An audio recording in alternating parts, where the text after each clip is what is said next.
Hi, this is Julie with Beadaholique, and I have a quick holiday project to show you how to make. This here is my morning snowfall earring, and it uses Swarovski Elements Crystal Paradise Shine crystals along with a brass stamping. And I'm going to show you how easy and quick this is to make. I've made one, but we're going to make the matching one, so you can double these ingredients for what you'll need. And all the ingredients are available at beadaholique.com. But I'm going to be using some Crystal Paradise Shine mini beads. These are 6mm. Some 3mm Crystal Paradise Shine bicones. Antique brass stamping. You can see it's got 3 little holes already punched in the bottom and 1 hole up top. Perfect for chandelier type earrings or doing some jewelry where you're going to have a lot of connections. I'm going to use 4 1-inch head pins and a bead earring finding. I love these.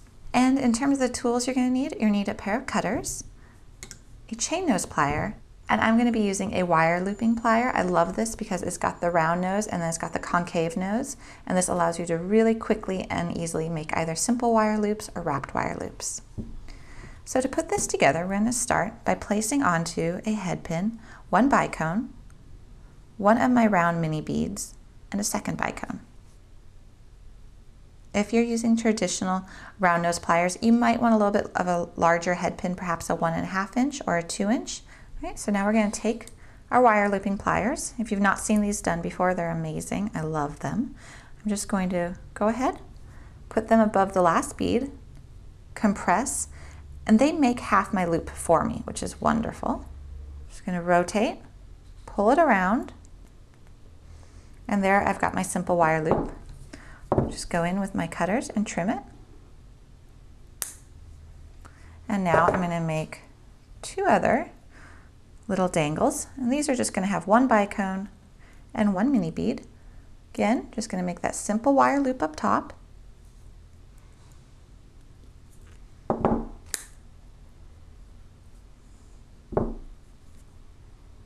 And repeat.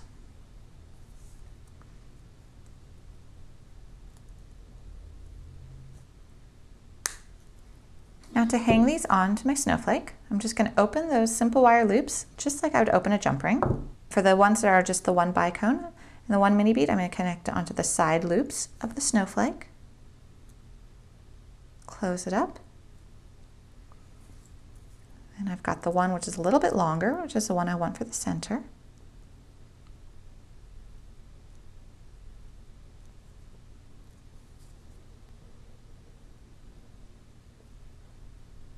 Close it. All right, we are more than half done with our earring. And I lied at the beginning of this video. I actually did not need 4 head pins. I just needed 3. I was thinking I was going to put one up there, but I am going to be using my bead earring finding, which is why you want to maybe use something like this, because it does save you having to use another head pin or an eye pin as a connector if you want a little bead up here. So that was my mistake. In the instructions on beadaholique.com, it will list the correct ingredients. I apologize. So I'm just going to slip this bead onto that bar. Now I want to make sure that my loop is facing the correct direction. So you see here, I've got the loop facing towards front to back instead of side to side, and that's going to allow me to properly hang my snowflake. So normally I would go ahead and I would grab the end of the wire right above the bead, like so, and I would crimp. But that's not giving me very much wire to loop back around with my hands. It's going to be really tight. So instead I actually want to first make sure I'm going in the right direction, so my loop is facing the right way. I'm going to grab the end of the wire between the 2 noses of the plier, and I'm going to compress and rotate. Then I'm going to go ahead, shift my wire looping plier position, and rotate again. So I'm basically just creating a loop and walking it around. And then I just want to bend it back a little bit, so it's straighter. And there we go. We just finished our loop, and it looks nice. And now we're ready to add our snowflake. To do that, again, just open that simple loop as if it was a jump ring. Slip on your snowflake so it's facing forward, and close it. And there we have our matching earring. And again, you can find all the instructions for these as well as the ingredient list at beadaholique.com.